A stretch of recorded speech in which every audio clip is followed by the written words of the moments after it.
All right, guys, welcome to the Old Glory Red Report. We are back today with the post-match for the Seattle Sounders game that just happened on the weekend.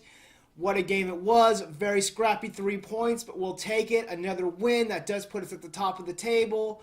You know, we're on fire so far this season. We've been pulling out those 1-0 victories when it matters to gain the points, and sometimes that's what's going to win you the season. So it's good to see us pulling out those victories, getting those 3 points even when we're not necessarily playing our best.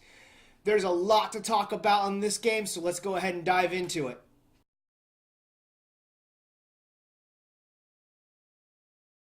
All right, so that first half, you did see Sounders coming in with that 4-2-3-1 formation that I thought they would play. I kind of talked about it in the pre-match. You know, they like to play out in the wings a lot, get the ball into Chankum, who's their tall center forward, who's able to put the ball in the back of the net. We did see some great movement from him this game. He was someone that kind of troubled our back line a lot, especially when we had that makeshift back line. Hines was someone that came in, played really well against us too. Saw some movement, but to be honest, both teams looked really flat during that first half. Elliott played that 4-3-3, maybe a 4-2-3-1 at times with Moffitt sitting a little bit back and Villarreal sitting a little bit back. I just don't think it was the right tactics for this game. It's a team that we could have won at. We could have done a lot of play on the turnovers.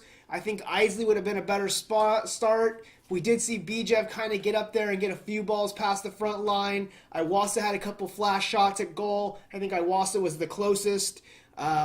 The big talking news in the first half, though, was that Tainter red card. You know, it is a rash challenge by Tainter. He slides in, the ground's wet. I'm not sure what happened, but it was just really bad timed. He goes in. Anywhere else in the pitch, it's a yellow card, but with the goal-scoring opportunity, it's definitely a red card. The ref gets it right. Now, the only problem is the ref has to call it, but it does start a precedent of having other cards called throughout the game, and I think maybe that caused some other cards to be called that maybe shouldn't have been.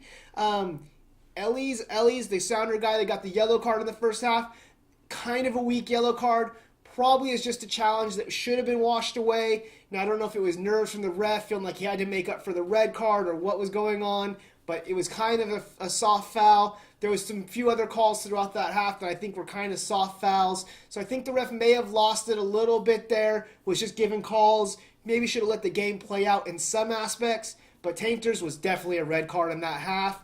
And, you know, we honestly, other than that, didn't see a whole lot of action from that half. A couple flashes in the pan, shots from both sides, but no real commitment. I think there was like a shot on goal for us, a couple shots on goal for them. It was a half of just flatness.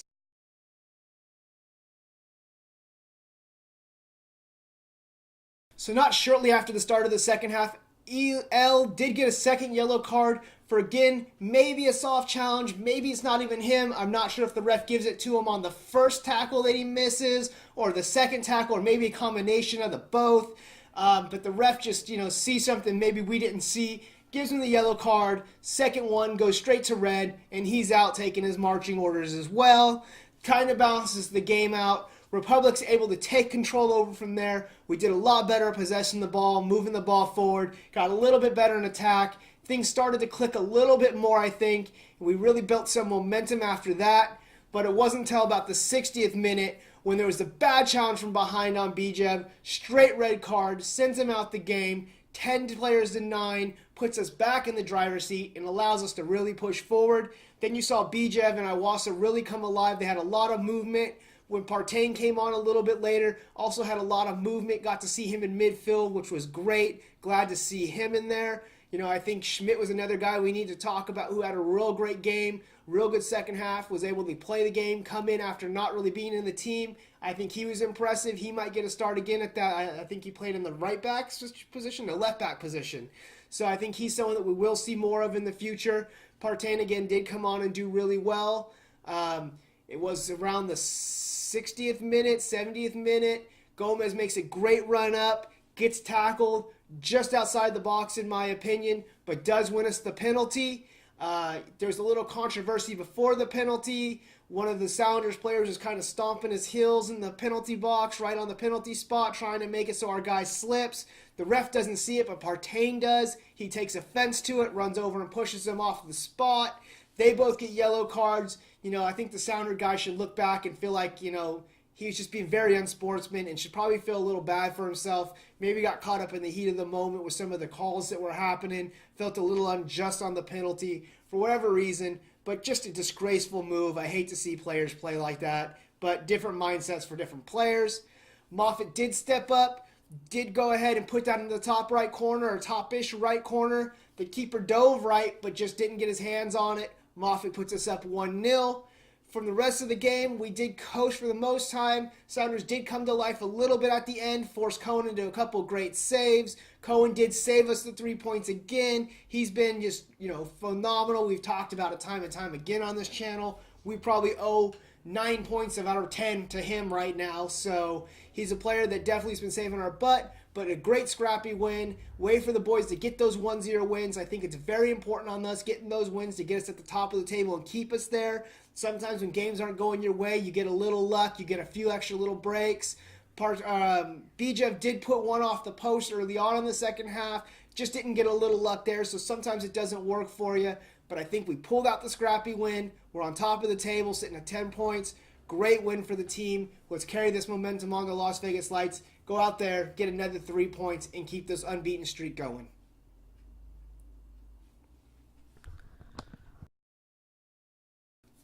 All right, so like I said, I just think Elliott came out with some wrong tactics there. Probably played a little too much in the midfield. Let the Sounders get around us too many times. They were able to break our back line too many times. Granted, we did have the makeshift back line for 70 minutes of the game, and, it is what it is, but that does show we're pretty weak in that department, and maybe it's something we do need to think about, getting a couple more players into, to back that lineup, or, some of these players back from injury to really sum up having an option back there. I don't think Elliott really gave us a plan B, which is also something disappointing. If you have a player on like Isley on, when he came on later in the game, he was really able to hold the ball up, get these guys into play. We did see a big boost in the attacking potential when he came on. I think he's a player that should have been starting from the beginning.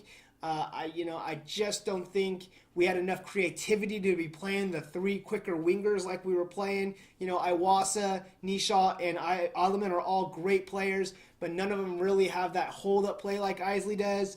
Bijev did try to fill that position a little bit, but I just think, we would have been better off with Isley in there, my personal opinion.